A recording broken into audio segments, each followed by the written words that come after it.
Keep yourself in the loop of everything football on the Golden State Media Concepts Football Podcast. The latest news on and off the field, be it college football, Big Ten, SEC, Big 12, Pac-12, ACC to the NFL. We've got you covered. Listen to the Golden State Media Concepts Football Podcast.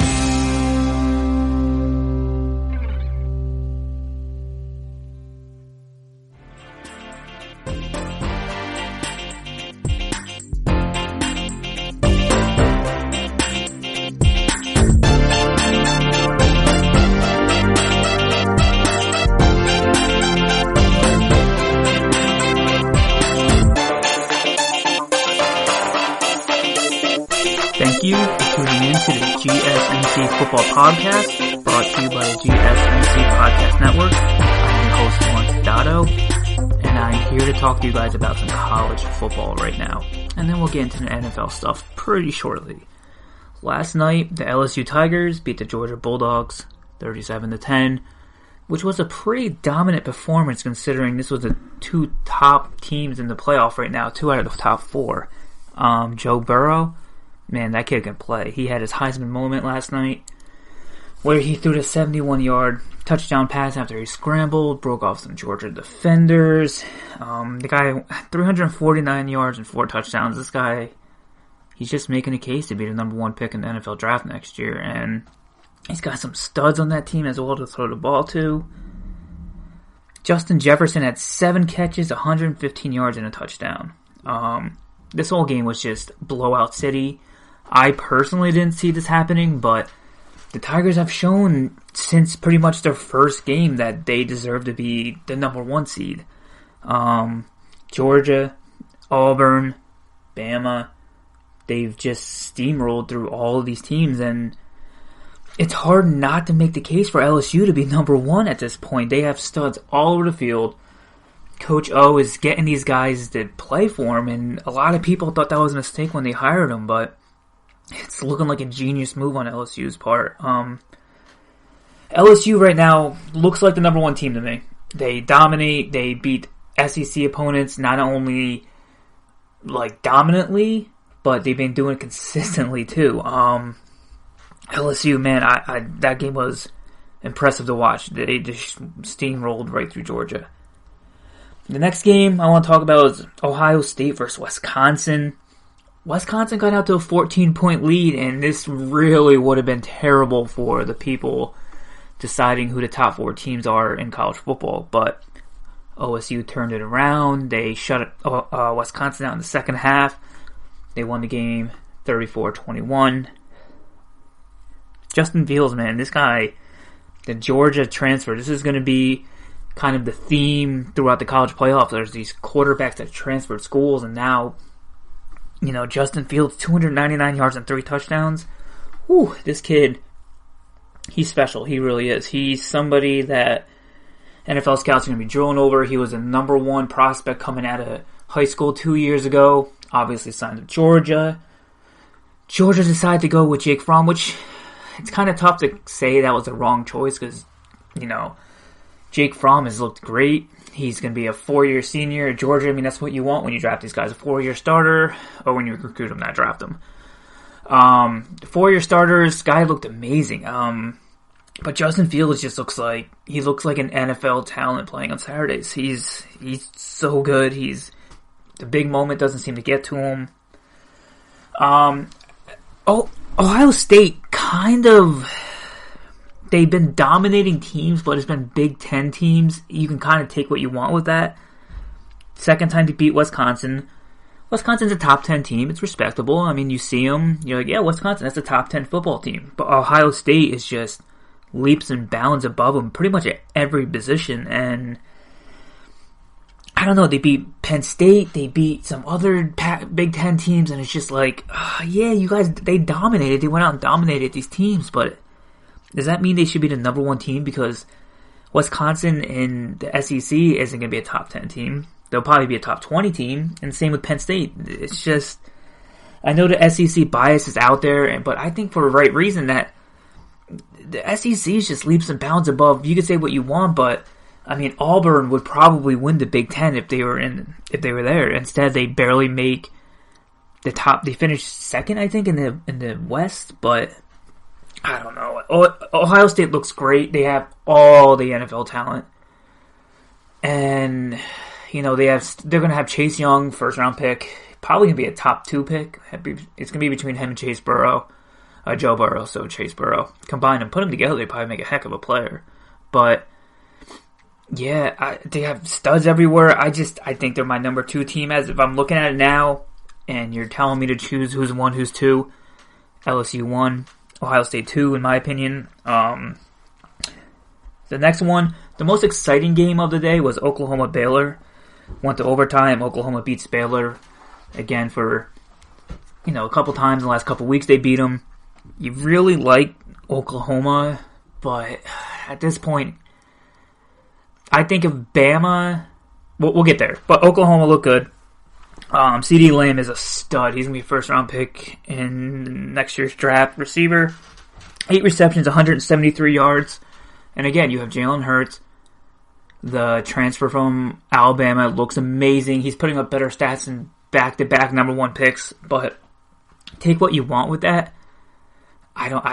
He's going to be probably an end of the first-round pick, early second, and I don't know. I really do like Jalen Hurts, but to have him be the guy, I don't know. My NFL team, he's exciting. He can run the ball, and that's what you need. He's not Lamar Jackson fast, but he's kind of like the Kyler Murray, but a little bit bigger, a lot bigger version. Kyler Murray's a little guy, but Oklahoma came through. Jalen Hurts looked good.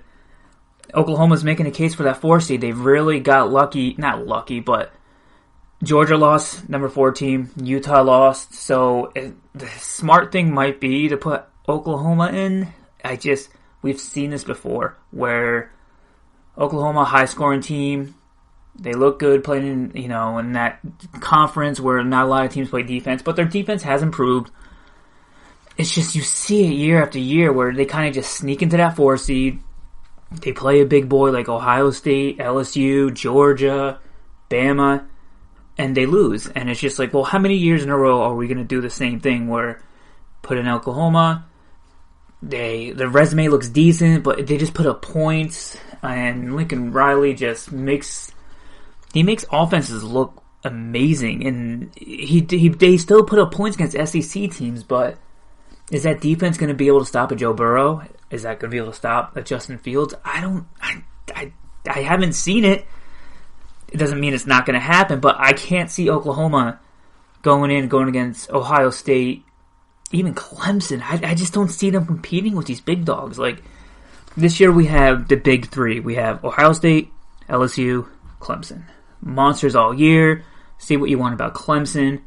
And Oklahoma, they just kind of slide in nicely, Bama, they went against juggernauts in the SEC, and when you go against your rivals like Auburn, and that's pretty much Auburn's national title every year, playing Alabama when they're not the 1 or 2 seed.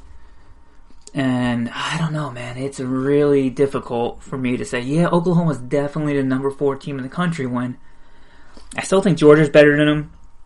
I think them and Utah would have been a great matchup, but Oklahoma, I think they're going to be the 4 seed. I think the people in the committee are just going to say, look at their flame of work. They have 1 loss. That's the thing. You can't really put a 2-loss team above a 1-loss team, especially when, it's not like they're Boise State a couple years ago. But Oklahoma's been here. They finished the season like top 5, 7 for the last 3 to 4 years. Man, I like Oklahoma. I just don't like them going against the big guys. Like, if you got rid of the big 3, and you kind of, like, all right, you 3 go play in kind of some, sudden death tournament, and then we'll bring in the other 4. I think they would probably be the best team out of that 4, but that's not realistic. If you did a 16-team playoff, 18 playoff, they might win a game. I don't see Oklahoma. They can put up points. That's what I love about it. They can put up points, and that defense just shows up, and they can just show these other teams maybe a different look on defense that they haven't seen all year. They can surprise some teams. Oklahoma's probably going to be the 4 team. I think they're in. Clemson, real quick, 62 points against Virginia. No one's really surprised. I mean, they play a cupcake schedule, but they can't help that. ACC's down. Florida State's not good. Virginia's decent. I don't think anyone picked Virginia to win except for maybe Virginia alum. No offense, but they just can't match Clemson. They just cannot match Clemson, and unfortunately, it showed the talent gap. Trevor Lawrence, 302 yards, 4 touchdowns. Higgins had 152 receiving yards and 3 touchdowns. Offensively, juggernauts everywhere. Trevor Lawrence, absolute stud, and Clemson's making the case. They haven't lost in this so far 2 years. They didn't lose last year. They didn't lose this year. We're going to get into kind of the seedings and who I think is going to be coming up next. So hold up, and then we're going to talk about my top 4.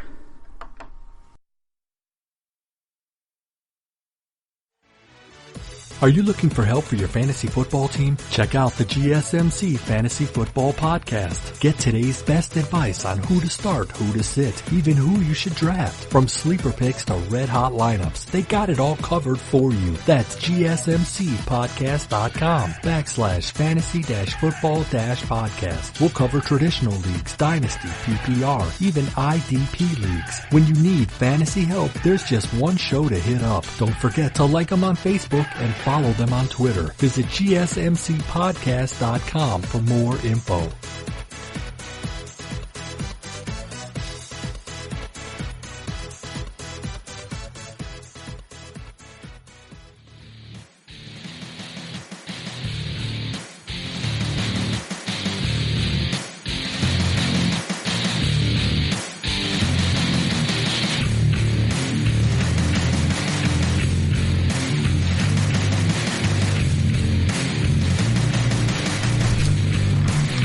Welcome back, guys. We're going to talk a little bit more college football. We're going to talk about the seedings, the 1 through 4, who I believe is going to be ranked where and why they should be ranked where.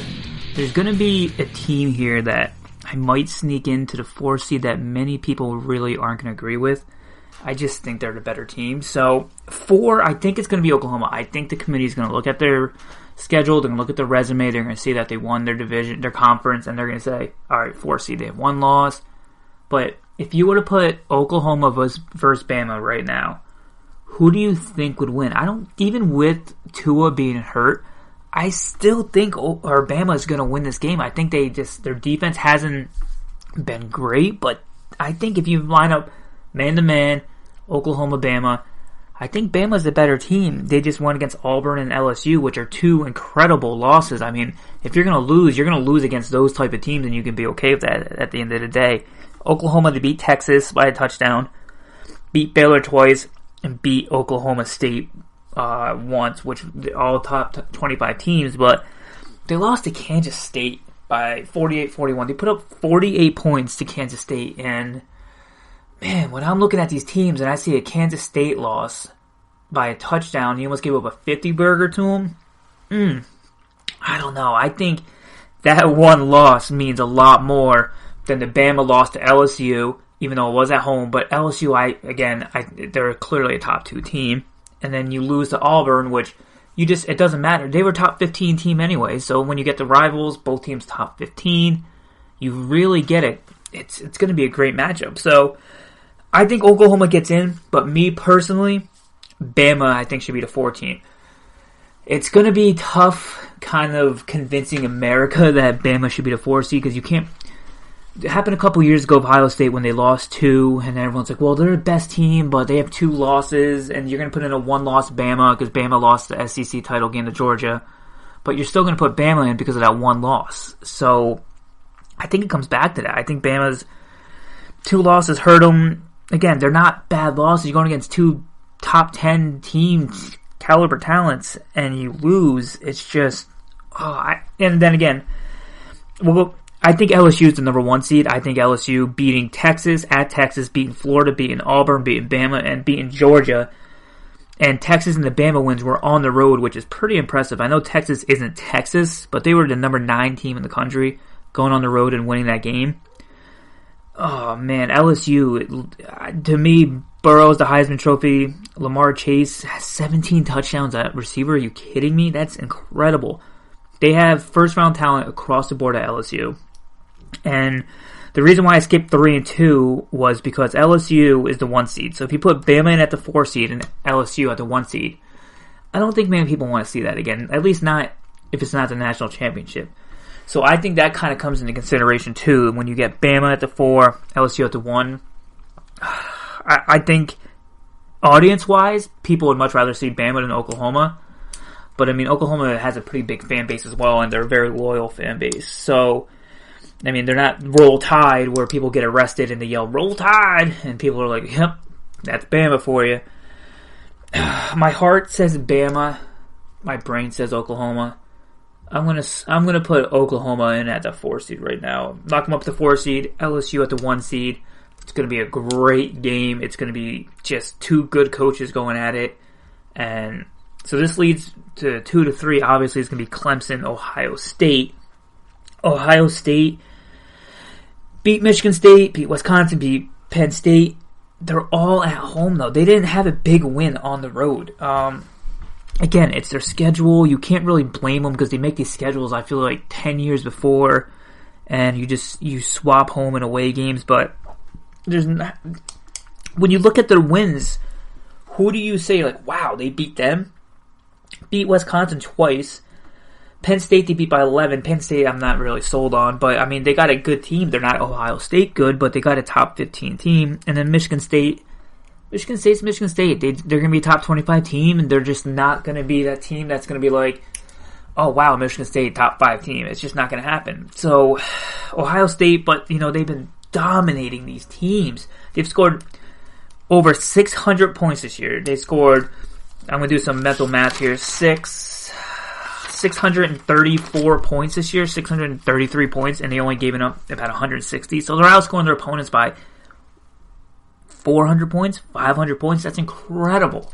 But again, it's kind of like the Clemson thing, where Clemson scored averaging 45 points a game. They scored almost 600 points on the year. They did score 600 points. They scored 601 points. They've only given up 121, but then when you look at both those teams, you're like, wow, there's defenses, they're studs. Ohio State, I think, does have a bunch of studs on defense, but Clemson, man, you're telling me they're going against Duke, Carolina, Virginia Tech. I mean, their biggest win on the year is against Texas A&M, at Texas A&M, which was a pretty impressive win. You know what, never mind, scratch that. It wasn't at Texas A&M. They beat them 24-10. So Texas A&M, they only put up 24 on. Again, Clemson really didn't... They have a decent, Dabo's got to kind of talk to the press and be like, no one believed in us, blah, blah, blah. It's tough, though, because when Vegas sets their over-under at 11 and a half wins, and you're telling me the national media doesn't believe in you guys. Everyone that knows college football knows Clemson was going to go 12-0, 13-0. Like, there's no doubt about it. Their schedule, how good they are. They're still the number 3 seed. I don't think they should be outside. I've heard some people say they should be outside the top 4, which I don't agree with at all. They haven't lost a game in 2 years. They have probably the best coach besides Nick Saban in the country. They have Trevor Lawrence. They have Travis Etienne, had 16 touchdowns. Both Ohio State and Clemson, you look at the stats and they look awfully impressive, but compared to LSU, their schedule doesn't match up. And again, you just play who's on your schedule. You take care of your business. That's what good teams do. You ask me, LSU versus Oklahoma on the 1-4. Then you have Ohio State and Clemson. I've mentioned before how I think this is a big 3. You have LSU versus Oklahoma. I think LSU just steamrolls them. I really do. I think nobody in Oklahoma is going to be able to stop Joe Burrow. They can't stop Jamari Chase. You just can't. They're just so dynamic, and we're not used to this from an LSU team. We're just not. I mean, LSU has been dominating, and with the offense, usually when LSU wins, years ago when they beat Bama, and everyone was like, oh my god, they beat Bama? Yeah, they did it with defense. Now they're doing it with defense and an offense. It's scary, people. It's very, very scary. I think LSU wins that 1-4 matchup. I think most people who are really putting the 4, even if it's Bama, or they somehow put Utah there, or they're not going to put Oregon there, but man, I don't see anyone beating LSU in that 1-4 matchup. I really don't. And then you go to the 2-3 Ohio State and Clemson. This is going to be whoever the 2-3 seed is. If it's either LSU Clemson or Ohio State Clemson, that's going to be national championship game, like 1B. OSU and Clemson, that's going to be a heck of a matchup. You're going to have Trevor Lawrence versus Justin Fields. You're going to have just NFL talent all over the place on offense and on defense, and it's going to be a great game. I think it's going to be... I'm giving the edge to Ohio State, and that kind of hurts me to say, but I just think they have more talent on defense. I think they can match up with them in the skill positions and the running backs, and I don't see that big of a gap. I think Trevor Lawrence is the best quarterback in the country, and I think Justin Fields is probably... You got the Trevor Lawrence, you got the Burrow. Then I think you can start introducing the Justin Fields of the world, the Jalen Hurts, the Jake Froms. So if I'm going down to it, I think Ohio State has a difference just because in that secondary and Chase Young can cause a lot of havoc on Clemson. But Clemson's been here. They dominated last year. They're dominating again this year. Both teams are they're just juggernauts, and it's a shame that one of them has to lose, and it's going to be the first loss of the season, but you need a winner, and even LSU there, if LSU plays Clemson, I think LSU wins. If Ohio State plays Clemson, Ohio State wins, but if I turn on the TV and I see Clemson's up 49-28 in the fourth quarter, I'm not going to be surprised. I'm honestly not. I'm just going to kind of go with the NFL talent in Ohio State over Clemson. And then my final would be Ohio State and LSU. I'm not going to get too deep into that because we talked a lot of national championship playoffs. I kind of want to go towards this weekend's NFL slate and see how it's going to pan out and how it's going to make the playoffs. There's going to be a lot of seedings mixed up after this week. When we get back, we're going to talk about some key matchups and who I like.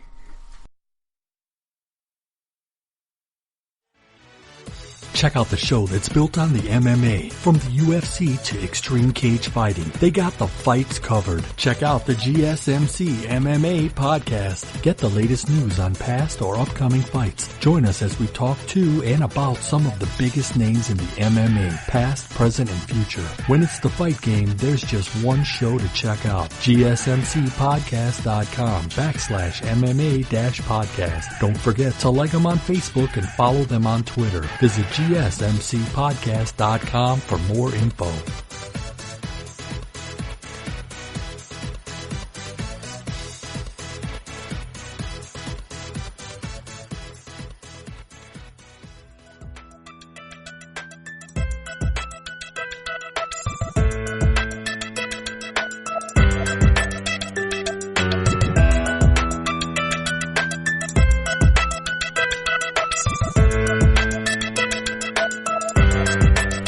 Welcome back, guys.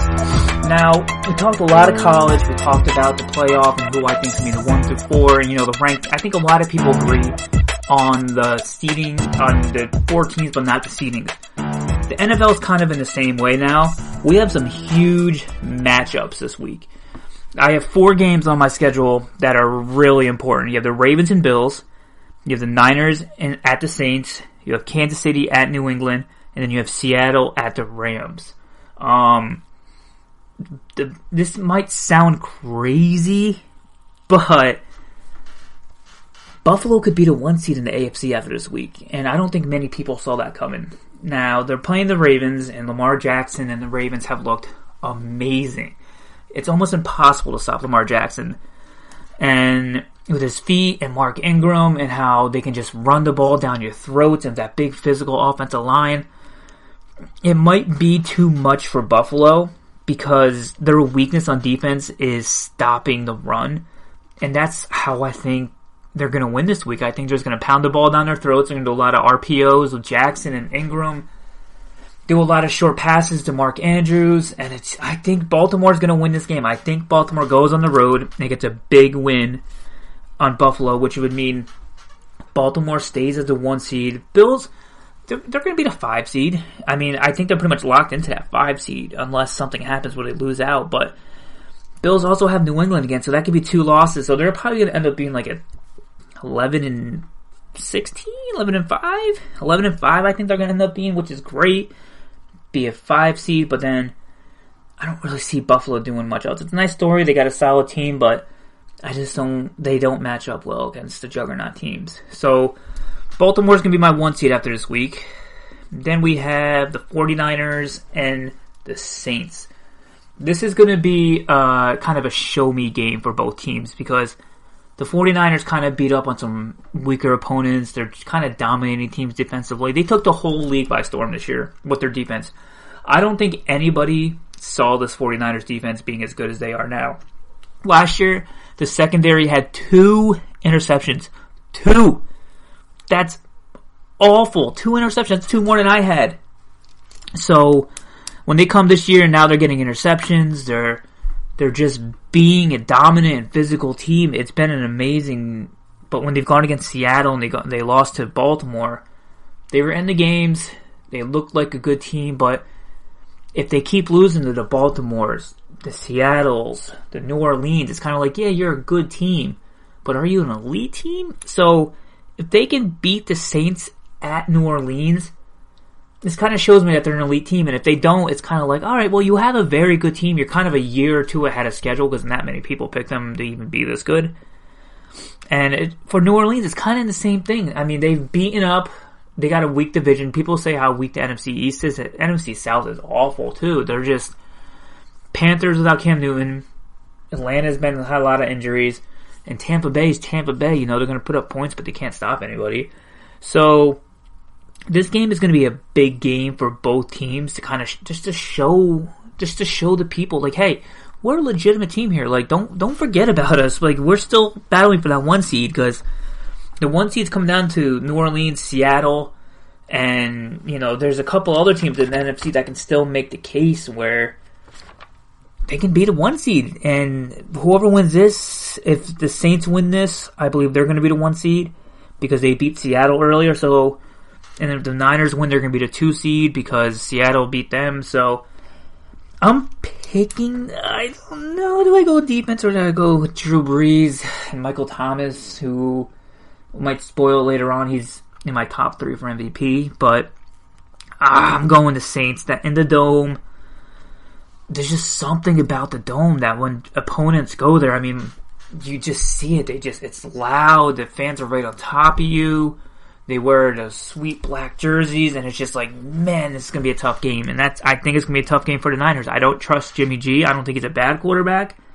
I just don't trust him. I haven't seen it yet out of him. He's kind of been a lot of smoke and mirrors. He came out of the Bill Belichick where he played a couple games for him and he got a huge contract from the Niners.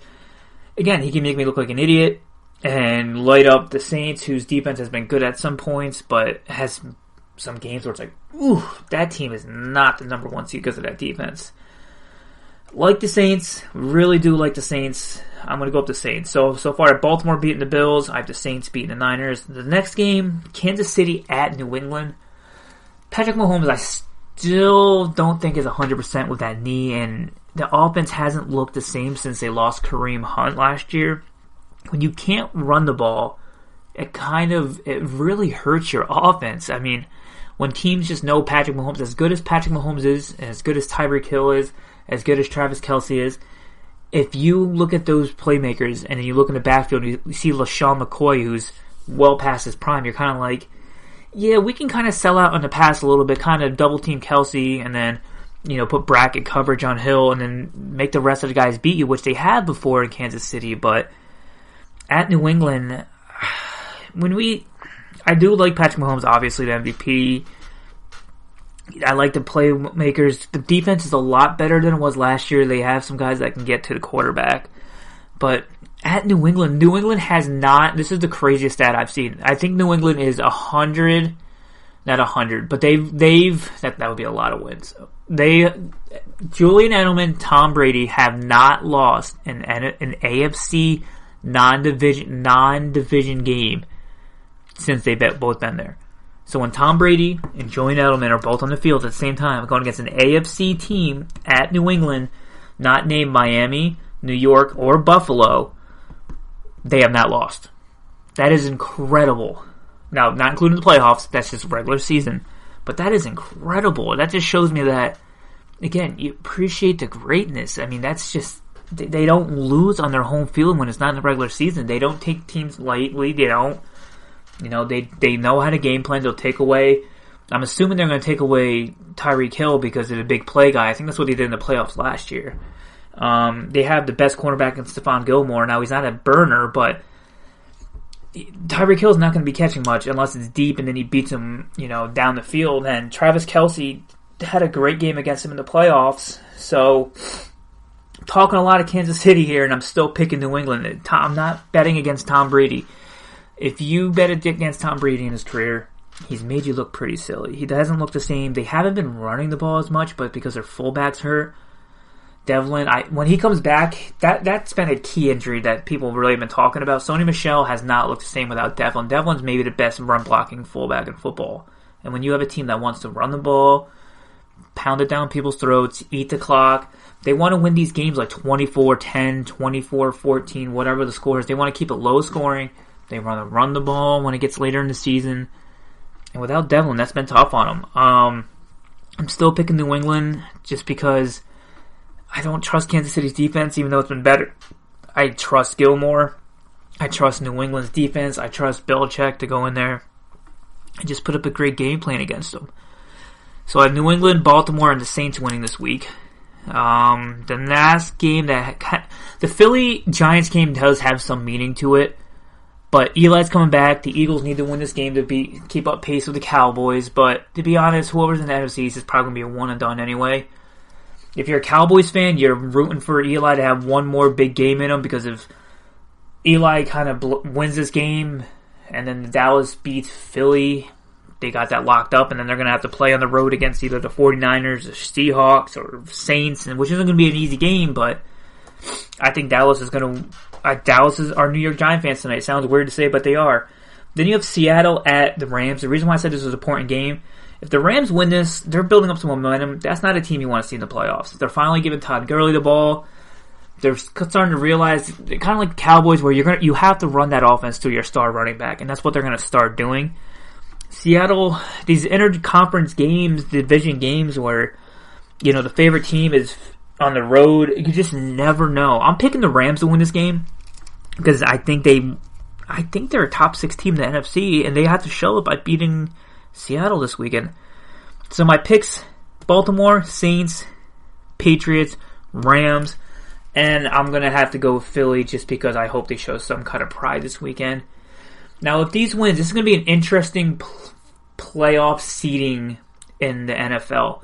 When we come back, we're going to talk about the seeding and how it kind of plays out and who I think is going to advance because of these seedings. Check out the show built around the women of MMA. From the UFC to the extreme cage fighting, we got the fights covered. Listen. It's the Golden State Media Concepts Women's MMA Podcast. The latest news of upcoming fights, discussions of previous matches. Join us as we talk to and about the biggest names in women's mixed martial arts. Past, present, and future. When it's the women's fight game, you know where to listen to. The Golden State Media Concepts Women's MMA Podcast.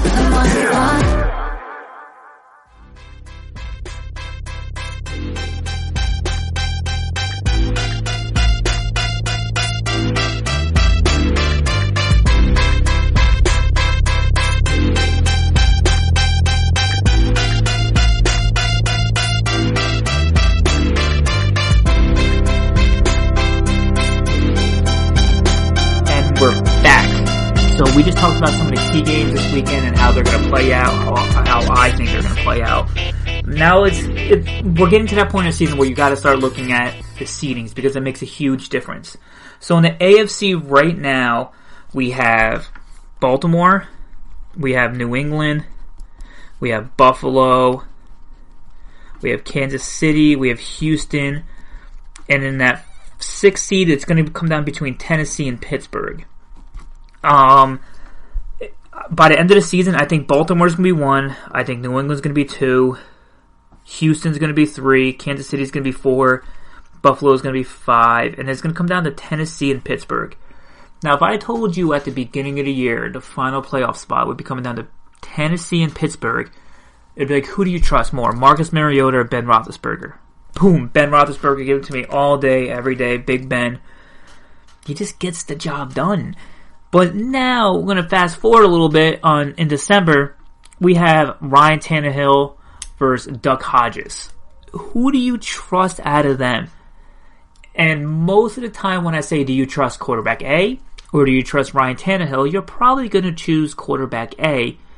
But Ryan Tannehill in this offense has looked very good. He was always one of those guys that were like, well, if you put some decent talent around him and get some better coaching around him, this guy could be a very good player.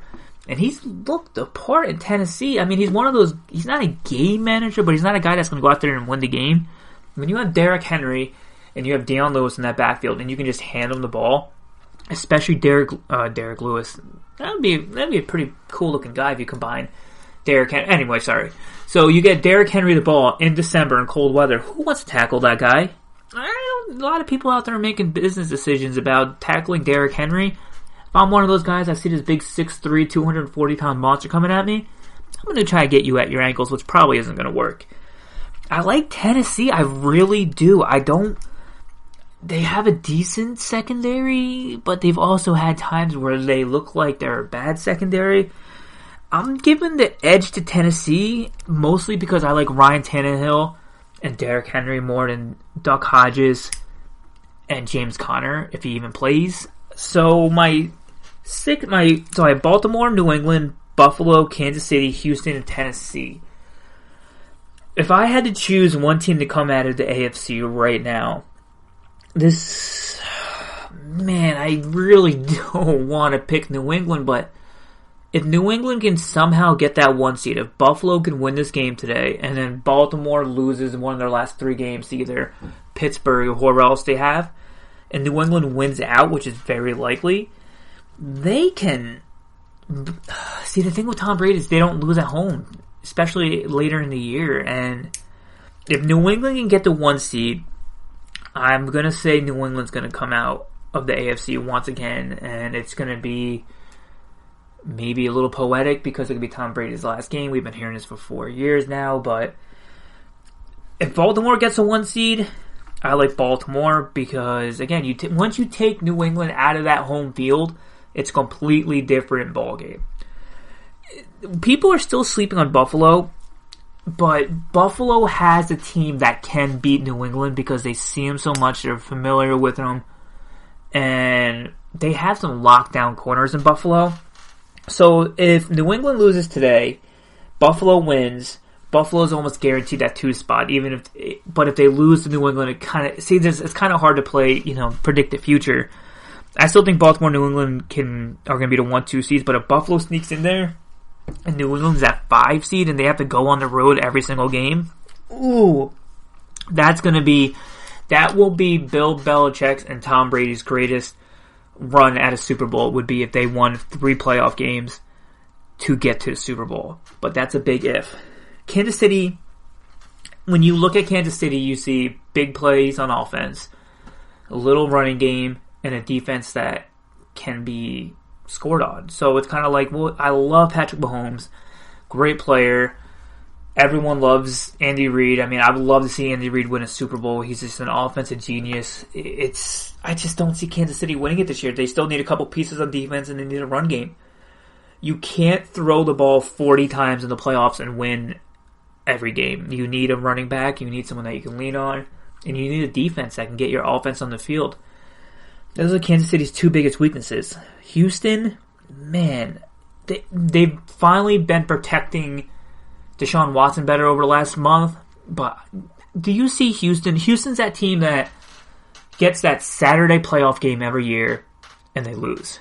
And it's just like, all right, well, that was cool. They're here again. They have a pretty average conference, and they have Deshaun Watson, who's great. The guy's amazing, and DeAndre Hopkins is that dude who just catches everything, and he's almost unguardable, except if Stephon Gilmore's on him.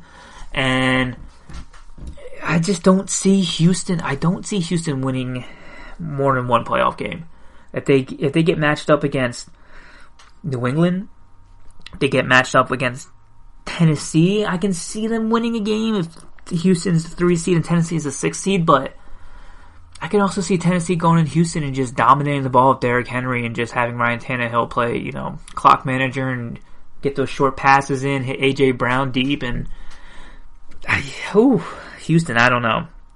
So that brings us to Buffalo, Buffalo's the one team that seed can go from the 6 seed to the 1 seed, and nobody knows what it's going to be. Now, if I was a betting man, which I am, I would probably lean closer towards the 5 or 6 seed than the 1 or 2 seed. But Buffalo, Josh Allen, if Josh Allen can beat Baltimore or New England and win a playoff game, it's time for us to start taking him seriously. I love them coming out of college. I like the big, tall, athletic guys with big arms. They finally put some weapons around them, and John Brown and Cole Beasley and Devin Singletary can run the ball, the rookie, and Frank Gore is a good veteran to have out there, and that's a team they're maybe a playmaker away and maybe a D lineman away from really stepping up into elite status. So if you really, really, really want to make a good bet, guys want to make this bet on the Buffalo Bills to win out, get the number 1 seed in the AFC, and start dominating. Because they got the team, they got the quarterback, they got the defense, they can stop the run. If they can figure out some way to stop the run, Buffalo can go to the Super Bowl. Now, I just said all that, but I can also see them losing in the first round to Kansas City, to Tennessee, to Houston, and I wouldn't be shocked. That's what makes this AFC playoff so incredible this year. I can see Baltimore, New England, Buffalo, Kansas City all going to the AFC championship game, all 4 of those teams winning it, and then facing somebody in the NFC, obviously. Right now, I'm saying Baltimore's going to be the 1 seed, New England 2, Buffalo 5, Tennessee 6, and Kansas City, Houston, in that 3 to 4. I don't know how they determine that, but it's going to be exciting. This week's game is going to have a huge impact on it once again. I mean, again, we have Baltimore versus Buffalo. We have the 49ers versus the Saints. We have Kansas City versus New England. Those 2 AFC games right there are going to determine a lot. Don't be surprised if Kansas City wins this game this week. Well, they can run off another 3 wins and get a top 2 seed, which would be incredible with the injury to Patrick Mahomes. If Kansas City can run off the rest of these games, get a top 2 seed, Andy Reid should be Coach of the Year. And that sounds insane because of how good that team is, but when you lose your MVP quarterback for a month or so, and you still get a top 2 seed, you deserve a lot of credit. It's going to be tough going into New England. Again, that stat I said earlier where New England hasn't lost a season game at home against an AFC Patriot. Well, yeah, they're not going to beat the Patriots because they are the Patriots. But they haven't lost to an AFC opponent at home in the regular season since Tom Brady and Julian Edelman have been together. Absolutely incredible of what the New England Patriots have been doing. Now, we're going to talk about the NFC because the NFC, I can honestly see all 6 teams making the Super Bowl, which would be not really realistic, but I just don't see an absolute dominant team in the NFC. I guess I don't see one in the AFC either, which makes it such a great season. So we're going to take a look at this week's matchups, how it's going to affect the seedings, and who's going to come out of the NFC, and just who... Is there a dominant team in the NFC? There could be 1, there could be 2, but as of right now, I'm leaning towards just no. When we come back, we'll talk about who I like and why I like them. Tired of searching the vast jungle of podcasts? Now listen close and hear this out. There's a podcast network that covers just about everything that you've been searching. Hey! The Golden State Media Concepts Podcast Network is here. Nothing less than a podcast bliss with endless hours of podcast coverage. From news, sports, music, fashion, cooking, entertainment, fantasy, football, and so much more. So stop lurking around and go straight out to the Golden State Media Concepts Podcast Network. Guaranteed to fill that podcast itch. Whatever it may be. Visit us at www.gsmcpodcast.com. Follow us on Facebook and Twitter and download us on iTunes, SoundCloud, and Google Play.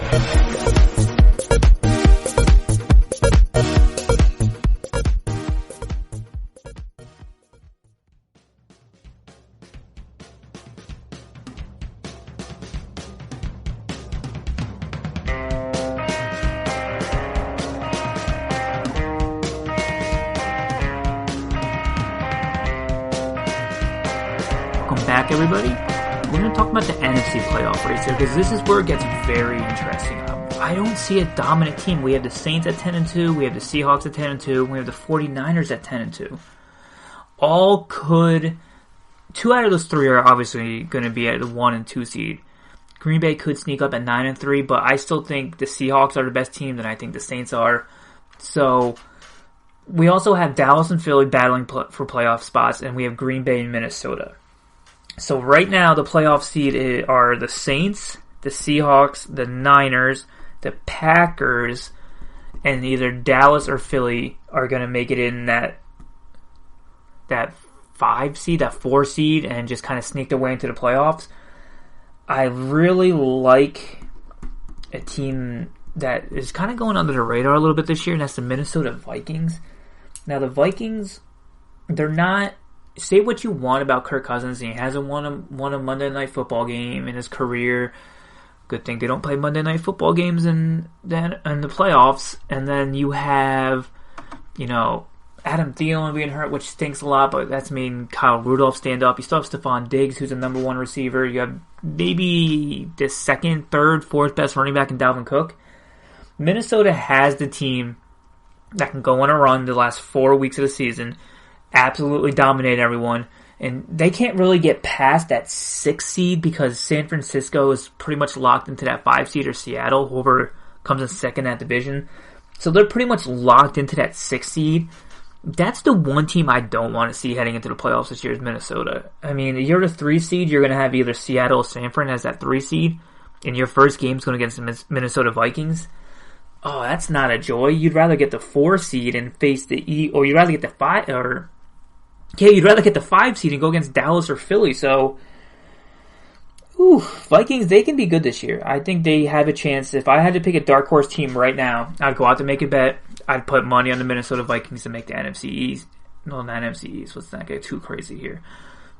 They should come out of the NFC. They got everything that you need if Kirk Cousins can just not turn into bad Kirk Cousins for the next 2 months. Saints, Niners, Seattle, all 10-2. Can anyone tell me who's the best one out of them? I could ask 3 other people. All 3 of those people are going to give me different answers. And you can honestly make a case for any one of them. Best quarterback is going to be Russell Wilson. I know Drew Brees, he's getting older. Right now, nobody would take Drew Brees over Russell Wilson. Russell Wilson, I think, if they did an MVP race, Seattle or Russell Wilson would have my vote as top 2 guy. Give me Seattle over those 2 right now just because of Russell Wilson. I know their defense isn't what it used to be. Their receiving core is not as good without Doug Baldwin this year, but they can run the ball. And I trust Russell Wilson in late game situations to get a win on the road or at home. I don't think playing at home on a road affects Russell Wilson. I really don't. I don't think he even notices. I think he likes waking up in his own bed. But Seattle, Russell Wilson on the road, that's one of the few teams that I can look at and be like, home, away, does not matter. They're still going to win this game. Saints, they need home field advantage. They're a completely different team when Drew Brees is on the road. It's just facts. You look over his career, Hall of Fame career, first ballot Hall of Famer Drew Brees. When he's on the road, man, he just looks like an average quarterback, which shocks me considering he has a top 5 running back in Kamara. He's got arguably the number 1 receiver in Michael Thomas. I mean, this year Michael Thomas is hands down the best receiver in football. So when you have those 2 and you still struggle on the road that much, it kind of opens up your eyes a little bit. And San Fran, this might be an unpopular opinion, I'm just not buying San Fran. I don't trust Jimmy G. Their pass catchers are average, except for George Kittle, who's been the best tight end in football. But I don't trust Deebo Samuel. I don't trust Marquise Goodwin. I don't trust Pettis. I just don't trust any of those guys in big games. When you have a number 1... I guess the good thing is they don't have a number 1 guy, so you can't lock down one guy because they're all about the same talent-wise. Maybe Deebo Samuel a little bit better. I don't trust San Fran. I just don't. I don't know why I don't. I don't think they're better than Seattle. I don't think they're better than the Saints. I really don't think they're better than Minnesota. And if you're telling me that they have the 3 seed and Philadelphia or Dallas goes in there, I think either one of them could beat them, which sounds shocking. But once you get to the playoffs and Dallas and Eagles are just playing of house money at this point. They get in there, both teams can run the ball, so especially Dallas. If Dallas can go in there and run the ball against them, Eagles, Carson Wentz, I mean, people were counting him out, but they did it before 2 years ago where everyone kind of counted him out because Wentz got hurt, and now they get healthy. 49, if I had to re-rank these 6 teams, I think the 49ers would be my 5 seed, regardless of record. So right now, I think Seattle's the 1, New Orleans is the 2, San Fran's the 3 because of the record, and then you're going to have the Packers as the 4 seed, then you're going to have the Rams, you're going to have Dallas as the I keep forgetting that the conference winners automatically gets that spot in. So it's going to be Seattle, New Orleans, Packers as 3, Dallas or Philly at 4, which is going to be Philly. And then you have San Fran at 5, and then you have the Vikings at 6. Ooh, those are some tough matchups for that 5 and 6 seed. If I had to choose right now, I'm choosing Minnesota to come out of the NFC. I know their past, they haven't done well in these big games or big situations, and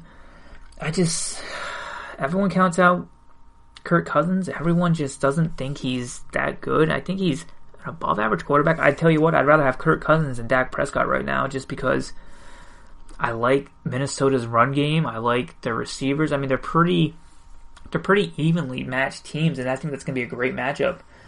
I trust Kirk Cousins more than Dak Prescott, and it sounds silly coming out of my mouth. I just do. I don't know why. I guess I just haven't seen it. I haven't seen it at Dak, but I also haven't seen it at Kurt. That's another completely different conversation. I trust the Vikings more than I trust the Cowboys. Is pretty much what it comes down to. I trust their coaching. I trust their defense. And the running backs are similar to both top 5 guys. Diggs and Cooper are very similar receivers.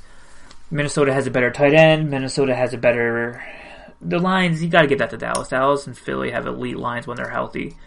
I think Seattle and Minnesota is going to be the NFC championship game. And I think, how can I say the Vikings are going to go on the road and beat Seattle? I think I'll just say it like this. Minnesota's going to go on the road and beat Seattle. I think the 12-man thing's a little overhyped. I don't think anyone can stop. If Adam Thielen is back and healthy for Minnesota, they are not going to be able to stop Minnesota. Adam Thielen is going to destroy whoever tries to guard him in the slot. Now, they have Griffin in his secondary, who's been a pretty good cornerback. I mean, I thought beginning of year Seattle's secondary would be awful, but he's kind of projected them to be an average to above average secondary. I don't know. Their defense, they don't have a great run. They have Bobby Wagner, great defender. I like Minnesota. Something about Minnesota. They're kind of like my Buffalo. Buffalo and Minnesota, they're kind of like, I can see them both coming out of the AFC, out of their division, and going to the Super Bowl. But I could also see both of them losing in the first round, which is kind of weird to say, but I just can see it. I can see it both ways. And I wouldn't be shocked at either or. You want to be a little bit crazy, you want to make some money, go bet Buffalo, Minnesota, Super Bowl. Might be the lowest rated Super Bowl in history. People are still going to tune in for the awful commercials, which they really need to step up the commercials in the Super Bowl because they've been awful. Anyway, Buffalo, Minnesota, Super Bowl. Don't book it.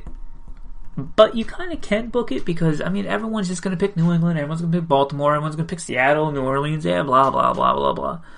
Don't go with the easy, short bet. You want to make bets that kind of give you a little bit of an adrenaline rush. Buffalo, Minnesota are my Super Bowl picks.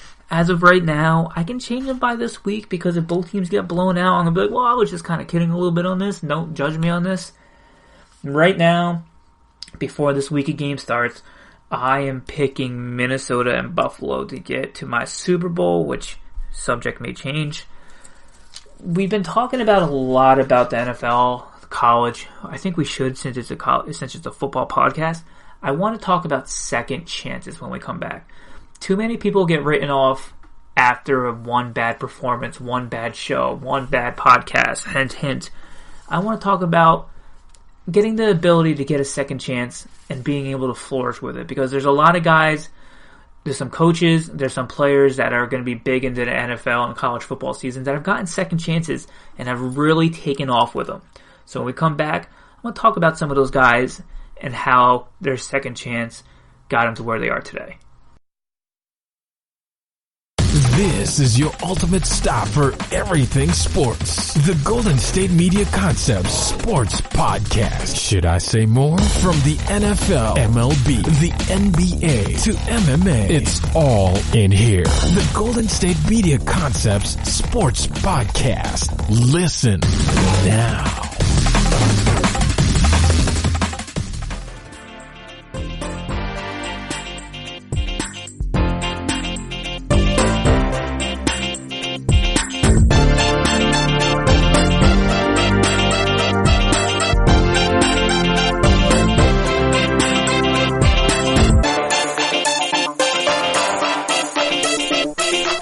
Welcome back, guys. So we're going to talk about the NFC, the AFC, how I picked Minnesota and Buffalo to make the Super Bowl, which is probably not a good bet to do, but if you want to win some money, you have some money to burn, throw it out there, go ahead. Why not? It's not my money, but I'll probably end up doing it anyway. I want to talk about second chances. Now, when I look at the college football playoffs, you have Coach O at LSU. Coach O, nobody wanted to give this guy a chance. Everyone heard the way he talked. Talk this. He goes, go Tigers. And I love the guy. I love the fact that people are just judging him on where he's from in the country, how he never had a head coaching job, where he did well. And LSU stepped in. He said, you know what? I want to give this guy a second chance. He did great when he filled in at USC. He stepped up. He made it when he was there, USC was USC. Never since before and after the Pete Carroll thing. USC was good again under Coach O.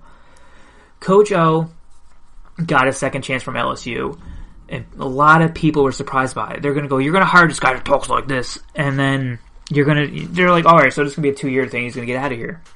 Coach O took the bull by the horns and made LSU great. He went after and got Joe Burrow, got him to transfer to him. Now people are like, oh, he transferred to him, he didn't even recruit him or anything. I think it's a lot tougher to get a guy to transfer to you than it is to recruit you. Just because, the guy, Joe Burrow, he was comfortable. He didn't like the situation he was at. He wanted to get comfortable, and he wanted to go to LSU. And he kind of saw Coach O as like a father figure. Like, I read all these things all the time about, oh, Coach O, he's that guy that's going to give you the tough love. But when you need something, when you need someone to talk to, when you need somebody to kind of lean on, Coach O is going to be that guy. And in college football, when you have 18, 19, 20, 21-year-old kids that are away from their families for the most part, you trust them with a guy like Coach O because he's just a comforting guy. He knows what he's doing on the football field. If he wasn't given this second chance, everyone at LSU would not be where they're at right now. Coach O got a second chance, and he's taken the most from it. He's turned that team around. They were a borderline top 10, top 15 team. But now, again, I think they're the best coach team. I think they're the best prepared team. You have not seen a game this year where LSU has gone out there and has not performed up to LSU standards. It just has not happened. And it hasn't happened since he's been there. Every time he's been there, even last year when they would win some games on the road, they'd be like, oh, this Coach O thing is kind of a fluke. Oh, Coach LSU, they're kind of a fluke. The Coach O story is cool, but let's be real. He's not the guy. They're waiting for like a Lincoln Riley or like a Nick Saban to come there again and kind of save them. They don't need that. They have that in Coach O. Coach O was given a second chance. And look what he did with it. You have a lot of these transfer quarterbacks. You have the Burrows, you have the Fields, you have the Hurts. Now, a lot of these were because they either had better options at the time at quarterback or they just weren't comfortable in the position. It's so easy now just to kind of write off guys if they don't work out at their first college stop or first podcast edition. And these guys are really just realizing that, you know what? I may have messed up once, but I'm not going to mess up twice. Justin Fields was a number one recruit coming out of high school. Now, you can say what you want. The rating systems are a little flawed. They kind of lean towards like these dual threat guys and blah, blah, blah. And like, oh, this guy's from Florida, Jersey, or California. We got to rank him higher than a guy that's, say, from Illinois or Pennsylvania. So it's a little flawed. But Justin Fields saw that Jake Fromm was the starting quarterback. He didn't like splitting time, and if I was him, I wouldn't want to split time either. Why would I want to sit behind somebody when I know I'm equally as good, if not better? Yet to be seen. We'll see. But right now, Justin Fields is looking for a second chance. He got that second chance at Ohio State. He went there, he was the man, and he's shown that, given a second chance, he's excelling. Joe Burrow is the same way. Nobody thought Joe Burrow would be who he is today. Again, a lot of it has to do with the situation, the coaching, the system, the talent around him. He's got a lot of talent. But we saw last night against Georgia. We saw against Bama. This guy is the real deal, and someone gave up on this guy. Somebody gave up on this guy. Don't know why. Everyone kind of sees somebody in a different light. Maybe had a bad first impression. They let him go. Joe Burrow is taking the bull by the horn again. I'm going to use the LSU thing again. And now he's taking the most of it. The guy is putting himself in position to be the number 1 draft pick in the NFL. He's going to be a franchise quarterback. He's going to be the face of a franchise. Because somebody like Coach O, who was given a second chance, gave this guy a second chance. Again, it wasn't a bad thing. It's not like he did something where he got kicked off camp. It's just, he just didn't like the situation he moved. Then same thing with Jalen Hurts. Tua came in, basically took his job from the national championship, won a national championship, tried sticking it out a year in Bama, and Oklahoma's like, hey, come here. We'll give you a second chance to be a starting quarterback, and we're going to show people how great you really are. And he just took the bull. I gotta stop saying that. He just did what he had to do. He practiced. He got used to the playbook. He did everything that he had to do. And now he's Jalen Hurts. He's definitely going to be in New York for the Heisman. But again, he was given a second chance by somebody just because don't get me wrong. I watched a lot of SEC football. There were times when Jalen Hurts was in the game, and I was like, ooh, this guy cannot be on the field. He's just not a good quarterback. He's proven me wrong. He's proven America wrong. You can't really blame Bama. I mean, Tua is better than Jalen Hurts. And I don't think many people are kind of arguing that. These guys were all given second chances. Coach O, Burrow, Fields, Hurts. It's not just at the college level, the NFL level. When Lamar Jackson was coming out, the first thing people would ask him either at the combine or at his pro day, hey, can you catch some passes at receiver? And Lamar Jackson look at these guys and be like, are you serious? Receiver? Man, Heisman Trophy. Like, what are you talking about? Like, I won a Heisman Trophy at Louisville. Louisville. Are you kidding me? That's a basketball school. He won a Heisman Trophy playing quarterback with average talent at best around him. And a lot of it does have to do with his legs. And that scares a lot of NFL scouts. Like, well, if he's got to make that deep throw, he's got to hit a guy in stride. He's got to be able to throw the ball down so the guy doesn't get destroyed. Can he do that? He put his money on himself. He said, you know what? I'm going to play quarterback. I'm not taking any reps at receiver, which I applaud him for, because the easy thing would have been to do to go out there and run a couple routes, catch the ball, and team and be like, oh man, we can really like this guy. He can play receiver and quarterback if it doesn't work out. No. He put his money on himself. He went out there. He made a new audition tape. A little bit of a metaphor. And he went out there and said, you know what? Whoever picks me, you're going to be a winner. Because that's what I am. I am a winner. People forget. He went to Louisville for football. He turned them around. Look how bad they were before him, and look how bad they are after him. They're not bad, but they weren't. When he was there, they were playing some big games in Louisville. Not because of his legs, but because of him as a person, because of his arm, because of his legs, because of his heart, because of how fast he is, because of his everything, the total package. He didn't go out there and win games because he was a receiver. He went out there, he was a leader, he was a quarterback, and he was given a second chance. There's so many good feel-good stories out there where people just need a second chance because A, they tried being somebody that they weren't, or they just tried doing something that they're not used to doing. In some cases, people wanted to be somebody that they weren't.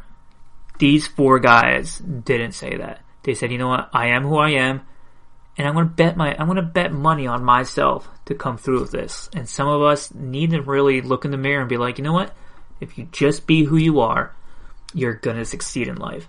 Don't try to be somebody else. Don't try to be Mr. Hot Take. Don't try to be somebody that you're not. Be you, and if you're lucky enough, somebody that's never met you before, that's just seen you through a computer, is going to give you a second chance to really succeed. And it's really something that people take for granted. I'm not one of them. I believe in second chances. I believe in giving somebody not a second first impression, but just something to show them that, like, hey, that's not who I am. Let me show you who I really am. These athletes, these coaches, they did the same exact thing. Let me show you who I am. Let me show you what I'm about. And I can not only benefit myself, but I can benefit the program. I can benefit the company. I can benefit everybody involved if I'm just given a second chance. So I just want to say thank you for the second chance, and I'm hoping that I can join your guys' amazing team and we can do some great things together. My name is Lawrence Dotto. I want to thank you guys for listening to the podcast. Thank you for listening to the GSMC Football Podcast, brought to you by the GSMC Podcast Network. I would like to say please remember and subscribe to our show and write a nice review. That helps us. Also, if you can please follow us on Facebook, Twitter, and Instagram. Thank you, and have a good night. You've been listening to the Golden State Media Concepts Football Podcast, part of the Golden State Media Concepts Podcast Network. You can find this show and others like it at www.gsmcpodcast.com. Download our podcast on iTunes, Stitcher, SoundCloud, and Google Play. Just type in GSMC to find all the shows from the Golden State Media Concepts Podcast Network, from movies to music, from sports to entertainment, and even weird news. You can also follow us on Twitter and on Facebook. Thank you, and we hope you have enjoyed today's program.